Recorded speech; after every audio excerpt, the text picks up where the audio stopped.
धुआं खा रहा धूप।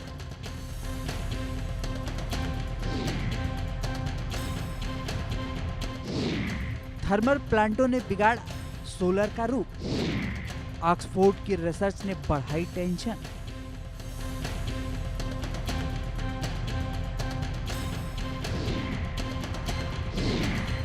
सूरज पर छा रहा काला संकट।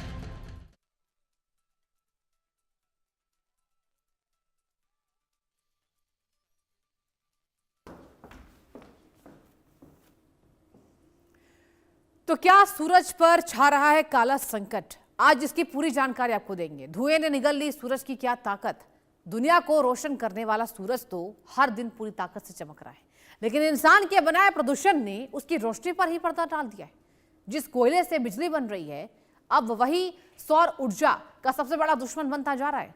ऑक्सफोर्ड यूनिवर्सिटी और यूनिवर्सिटी कॉलेज लंदन के वैज्ञानिकों की रिपोर्ट ने चौंकाने वाला खुलासा किया है। रिपोर्ट के मुताबिक कोयला आधारित पावर प्लांटों से निकलने वाले धुएं और प्रदूषण की परत सूरज की रोशनी को कमजोर कर रही है। नतीजा यह है कि सोलर पैनल तक पर्याप्त धूप नहीं पहुंच पा रही है और बिजली उत्पादन पूरी तरीके से प्रभावित हो रहा है। यानी एक तरफ कोयले से बिजली बन रही है, दूसरी तरफ वही कोयला भविष्य की स्वच्छ ऊर्जा का गला घोट रहा है। सवाल यही दर्शकों कि अगर सूरज तक धुआं पहुंच गया तो ग्रीन एनर्जी का सपना कैसे पूरा होगा? आज इसी पर हम विशेष मेहमानों के साथ थोड़ी ही देर में चर्चा विशेष करेंगे, लेकिन पहले आपको जानकारी हम देना चाहेंगे धुएं की चादर में कैद हो रहा है सूरज। क्या है इसकी पूरी जानकारी?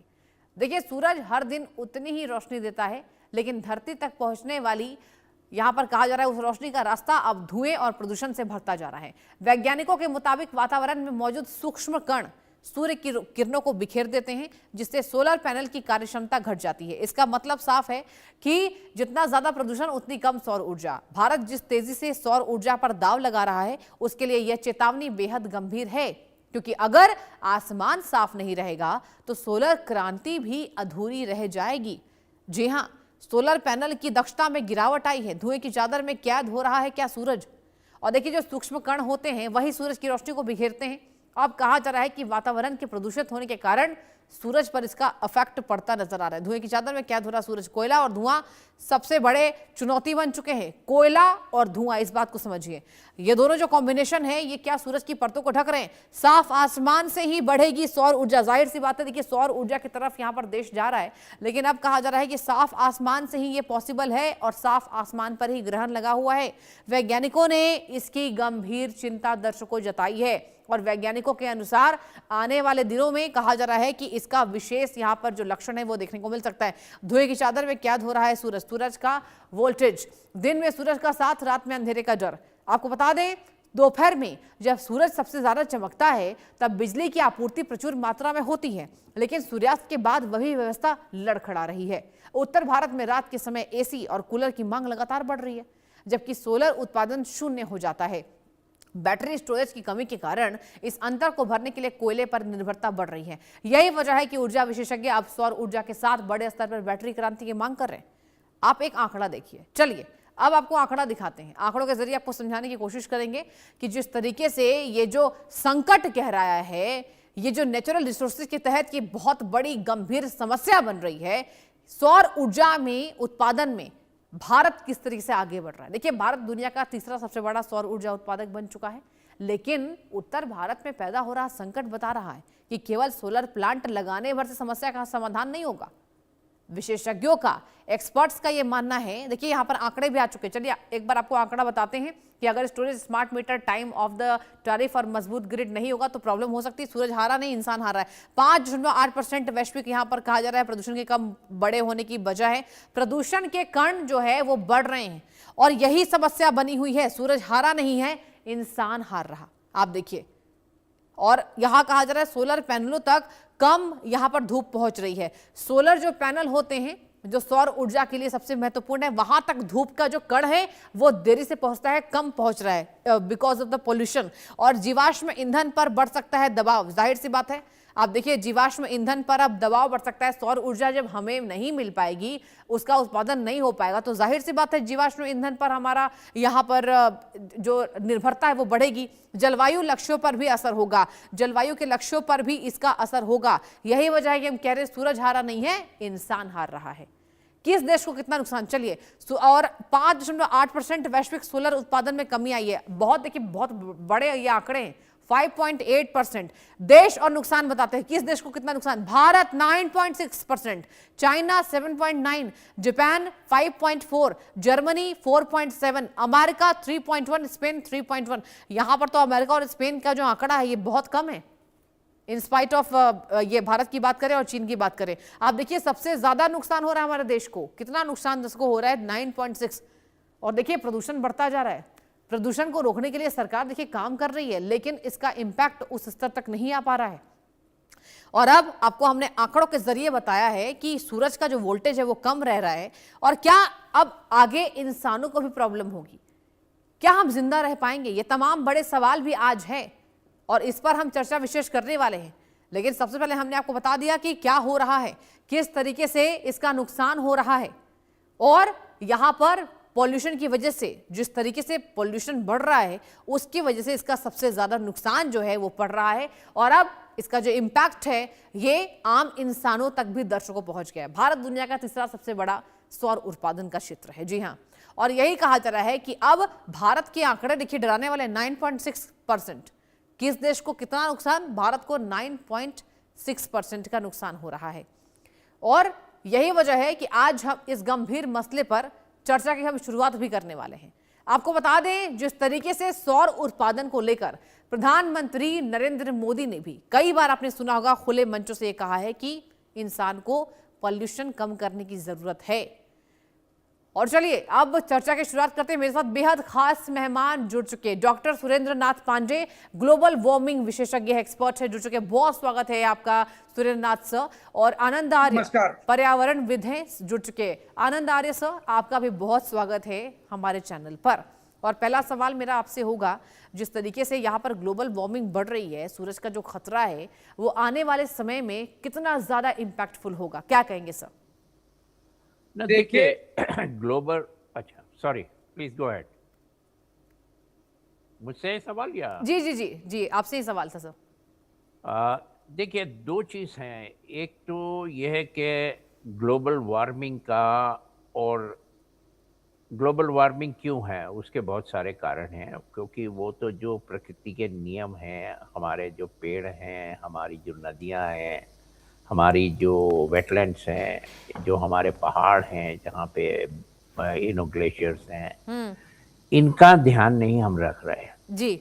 और ये सिर्फ इंडिया में नहीं है, शायद दुनिया भर में हो रहा है। क्योंकि जैसे जैसे हम डेवलपमेंट की बात करते हैं तो उसकी वजह से आप बहुत सारा एरिया जो ग्रीन रहता है वो कम होता जा रहा है। जैसे मैं अगर एक आपको छोटा सा एग्जांपल दूं जो कि बिल्कुल घर के पास है, जैसे जेवर एयरपोर्ट हम बना रहे हैं, इसके लिए 5,500 हेक्टेयर जमीन का अधिग्रहण किया गया है। और ये जो आज से 5 साल पहले यही जमीन आपके लिए एकदम उपजाऊ जमीन थी, जहाँ पे हर वक्त ग्रीनरी रहती थी, हर वक्त पानी रहता था, हर वक्त मॉइस्चर रहता था। तो एक पार्ट तो आपका ये हो गया कि आपका जो ग्लोबल वार्मिंग के जो फैक्टर्स हैं उसके ऊपर हमें ध्यान देना ही देना है। और सुप्रीम कोर्ट के भी बहुत सारे डायरेक्टिव्स हैं कि जहां उन्होंने कहा है डेवलपमेंट सिर्फ डेवलपमेंट के लिए नहीं होगा, और ये जो है can not be at the cost of environment. तो जब तक हम उस चीज़ को ध्यान नहीं रखेंगे तो वो तो करना पड़ेगा। दूसरी चीज़ जो है वो जो आप अभी तक आपकी स्टोरी में आ रहा है कि भाई धुएं, मतलब सूर्य की जो रोशनी हमें मिलनी चाहिए, जिस तीव्रता से मिलनी चाहिए वो हमें नहीं मिल रही है। उसके पीछे तो कारण आपने बताया ही कि ये है पोल्यूशन। अब पोल्यूशन के लिए मैं आपकी चैनल्स पे और दुनिया भर की चैनल्स पे और बहुत जगह सेमिनार्स में वैसे सब मैं बात कर चुका हूँ, और ये मैं कर रहा हूँ, कोई 15-16 साल हो गए मुझे ये करते हुए। तो अगर हम पोल्यूशन के ऊपर कंट्रोल नहीं रखेंगे तो जितना भी हम कुछ किसी भी तरह का डेवलपमेंट कर लें, हम किसी भी तरह का कुछ कर लें, अब जैसे आपने कहा कि अगर सौर ऊर्जा हमारी 10% के करीब कम हो रही है, तो आप ये सीधा-सीधा समझ लीजिए कि उतनी हमारी एक्स्ट्रा कॉस्ट लग रही है या उतना हमको लॉस हो रहा है।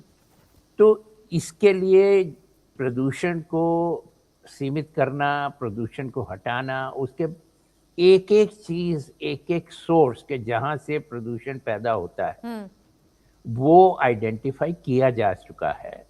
और हम लोग तो अब जैसे मैंने ही पिछले साल 2 पीएल भेजी सुप्रीम कोर्ट को, पर अभी तक लिस्टिंग नहीं हुई है, अभी तक आई नहीं है, एक्नॉलेज कर लिया है।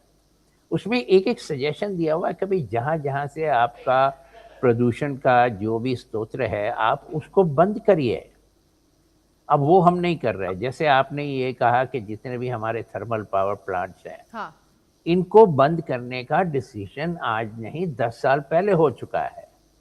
पर फिर भी वो चल रहे हैं, फिर भी वो कर रहे हैं और इसीलिए ये प्रदूषण हो रहा है। ठीक। और उसकी वजह से आपका एटमॉस्फेयर के अंदर इतना है कि आज अगर आपका जो 40-45 डिग्री टेम्परेचर पे जो आपको असर नहीं हो रहा, पर जहाँ पेरिस में या स्पेन में जहाँ आपने मेंशन किया, वहाँ पे एयर क्वालिटी जो है वो आप समझिए कि जो हम तो 100 के नीचे आते ही नहीं हैं, वहाँ पे तो 10, 15, 20 के अंदर घूम रही है। ठीक तो है। वहाँ जो इंटेंसिटी है जिसकी वजह से वहाँ अभी पिछले एक हफ्ते 10 दिन के अंदर वहाँ पे 1400 आदमियों की मृत्यु हुई है। और वो क्योंकि इसलिए कि उसकी इंटेंसिटी इतनी ज़्यादा है जो हमें नहीं यहाँ फील होती क्योंकि प्रदूषण है, जैसा आपने ठीक कहा। जी तो सर। जब तक कि और प्रदूषण करने के कारण हमें मालूम है, उनका निदान हमें मालूम है, सर पर मालूम है, लेकिन कहीं ना इच्छा कहीं शक्ति सरकारें नहीं उस है। तरीके से व्यवस्था को नहीं कर इच्छा पा रही हैं। शक्ति नहीं है, हाँ, इच्छा कोशिश है शक्ति नहीं सरकारों है। की। देखिए दिल्ली में भी कोशिश है, हर जगह कोशिश है, कोई लेकिन मेरे सर नहीं ऑन द लगता ग्राउंड नहीं है। कहने के लिए बहुत कुछ है, पर जो रियल ग्राउंड के ऊपर जो चीज़ उतरनी चाहिए। अब अगर हम ये कहें ठीक कि है। हम यमुना साफ नहीं कर सकते, हम एसटीपी लगाने में हमको 2 साल लगेंगे। अरे 14 साल से हम बात कर रहे हैं एसटीपी लगाने की। ठीक है सर। ऐसा लौटेंगे काम मुझे दे ठीक है। दीजिए, मैं 6 महीने में हर जगह जहाँ-जहाँ एसटीपी लगने में लगवा दूंगा। वही सर, एक एक जनता की इसमें जिम्मेदारी तय होती है पर्यावरण को स्वच्छ और सुरक्षित रखने के लिए। सुरेंद्र नाथ पांडे सर, मेरा आपसे क्वेश्चन यही होगा कि आखिर कब समझेंगे हम, आखिर कब हम ये बात समझेंगे कि आने वाले समय में इंसानों के ऊपर खतरा बढ़ सकता है? क्या आपको भी लगता है कि गवर्नमेंट को, सरकार को बहुत कड़े फैसले लेने पड़ेंगे? अब केवल बातों से काम नहीं होगा। बिल्कुल, जहां तक गवर्नमेंट की बात है तो सरकारें, चाहे स्टेट गवर्नमेंट हो और चाहे भारत सरकार हो, ये अपना काम करती है। लेकिन इसके सबसे बड़ी जो हमें इसके लिए कल्चर डेवलप करना है। जब हम एक कल्चर डेवलप करेंगे अपने आगे आने वाली पीढ़ी में, चाहे स्कूल हो, कॉलेज हो, यूनिवर्सिटी हो, वहां पर हम ये बताएंगे कि हमें अपनी पृथ्वी को बचाना है, हमें पानी का संरक्षण करना है, हमको ग्रीन हाउस गैसेज जो ज्यादा हम डिस्चार्ज कर रहे हैं उनको बचाना है, हमें व्हीकल्स कम करनी है। ये सारी चीजें जो हमारी पृथ्वी को बचाएंगी, उनके बारे में हमको बच्चों को समझाना है। अब बात आई जो आकाश में दिखने वाला एक नजारा है, उसको हम सन हेलो कहते हैं। और ये प्रदूषण के कारण धूप कम होने की जो वैज्ञानिक घटना है, उसको हम ग्लोबल डिमिंग कहते हैं। ये ग्लोबल डिमिंग होती है, जिसकी वजह से इसको आसान भाषा में हम कह सकते हैं कि सूर्य के चारों ओर जो सन हेलो, कभी कभी धूप के चारों तरफ एक बड़ा रिंग घेरा ऐसा दिखाई पड़ता है। इसका ग्लोबल वार्मिंग से कोई बड़ा असर नहीं है, लेकिन जब पृथ्वी के वायुमंडल में बहुत ऊंचाई पर मौजूद बर्फ के छोटे छोटे क्रिस्टल प्रिज्म की तरह काम करते हैं, रोशनी का मुड़ना जिसको रिफ्लेक्शन कहते हैं, सूर्य की किरणें जब इन बर्फ के कणों से टकराकर गुजरती हैं तो रोशनी मुड़ जाती है और सूर्य के चारों तरफ 22 डिग्री का एक गोल घेरा बन जाता है। इसके अंदर का हिस्सा थोड़ा धुंधला व काला दिख सकता है, लोग इसको काला घेरा समझ लेते हैं। पृथ्वी जी नहीं है, उसका कारण ग्लोबल डिमिंग है। कारण फैक्ट्री, गाड़ियां, कोयले से जलने वाला धुआं, कार्बन, जो हमारी करोड़ों और लाखों की संख्या में एनसीआर ऐसे बड़े शहरों में जो मेट्रोपॉलिटन सिटी हैं, जी। वहां पर जो पेट्रोल और डीजल की गाड़ियों से धुआं निकल रहा है, बड़ी बड़ी फैक्ट्रियां और लगी हुई हैं, और जो बड़े बड़े हमारे बिजली के बनाने वाले कारखाने हैं जो कोयले से चल रहे हैं, इन सब के कारण ये एक क्लाइमेट चेंज की वजह से ये सारे मास्किंग इफेक्ट और ठीक है। ग्लोबल वार्मिंग के चलते ग्रीन हाउस गैसेज जो हैं वो डिमिंग कर रही हैं। इसको हम लोग वैज्ञानिक भाषा में जब आपको मैंने बताया कि ग्लोबल डिमिंग कहते हैं। इस ग्लोबल डिमिंग की वजह से सूर्य की रोशनी कुछ कम हो रही है, और यही जो ग्लोबल डिमिंग है और जो ये एक चादर बन जाती है हमारी ग्रीन हाउस गैसेज की, जो पृथ्वी को गर्म कर रही है, और हमारी रातें इतनी वार्म नाइट हो रही हैं, क्योंकि जब शाम को पृथ्वी अपनी एनर्जी चार्ज करती है तो वो एनर्जी इन्हीं में सेव हो जाती है, ठीक है जब सर। नीचे सेव हो जाती है। और इसके बाद जो हमारे बड़े बड़े शहर हैं जहां हमने कंक्रीट के जंगल बना दिए हैं, बिल्कुल, जिनको जी। हम वैज्ञानिक भाषा में हीट आइलैंड कहते हैं, यहाँ पर ये सारी एनर्जी फंसी रहती है, और नीचे रातें इतनी गर्म हो जाती हैं, शाम गर्म हो जाती है। जिस तरह भी आप देखिए कि जो गर्मी पड़ रही है, तापमान तो बहुत कम है, लेकिन इतनी भयंकर गर्मी पड़ रही है कि इस तरह की स्थितियों में जब यूवी इंडेक्स हमारे 8 के ऊपर होते हैं, और जो वेट तापमान होते हैं वो भी हमारे 30 के ऊपर रहते हैं, और हीट इंडेक्स 50 के ऊपर रहते हैं, इन स्थितियों में शरीर अपना तापमान नियंत्रण नहीं कर पाता है।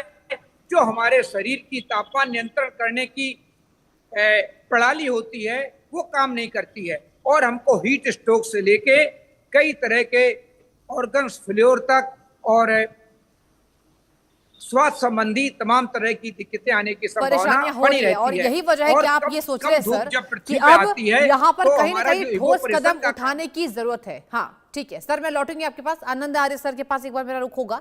सर आपसे मेरा यही सवाल है, क्या वाकई देखिए पृथ्वी गर्म हो रही है? क्योंकि ये कहा जा रहा है, एक्सपर्ट्स ये मान रहे हैं कि पृथ्वी अत्यधिक तरीके से यहाँ पर गर्म हो रही है, और इसको लेकर चर्चा होनी चाहिए, जो कि अभी नहीं हो रही है। आप क्या कहेंगे सर? नहीं, इसमें कोई दो राय नहीं है कि हमारा जो पृथ्वी का टेम्परेचर है, जो हाँ। पृथ्वी है वो गर्म हो रही है, उसमें कोई दो राय नहीं है। और उसका सीधा सीधा कारण भी समझ में आ रहा है कि आप ना तो अपनी वेटलैंड्स को बचा रहे हैं, जी। ना आप अपने जंगलों को बचा रहे हैं, ना अपने पहाड़ों को बचा रहे हैं। तो जब तक कि हम ये 4-5 बेसिक स्टेप्स नहीं लेंगे, तब तक हम इन चीज़ों को कंट्रोल नहीं कर सकते। अब जैसे हम कहते हैं कि भाई आपका गाड़ियां चलती हैं, गाड़ियों की वजह से इतना पोल्यूशन होता है। अब जैसे एनसीआर के अंदर पिछले 2-3 साल से तो बिल्कुल ऐसी हो रही हैं कि गाड़ियां, आप जो 10 साल से पुरानी गाड़ियां हैं उनको बंद कर दीजिए, 15 साल की पेट्रोल वाली गाड़ियों को बंद कर दीजिए। वो नहीं है, पर जो इसका निदान है उसके ऊपर हम काम नहीं कर रहे हैं। बिल्कुल जैसे सर, कि निदान के ऊपर हम काम नहीं कर रहे हैं, और इसी वजह से अब ठोस कदम अपनाने की जरूरत है। डॉक्टर सुरेंद्र नाथ पांडे, आनंद आर्य सर, आप दोनों का बहुत शुक्रिया डिबेट में जुड़ने के लिए। और इसी के साथ वक्त एक छोटे ब्रेक का, कहीं मत जाइए, आप देखते रहिए।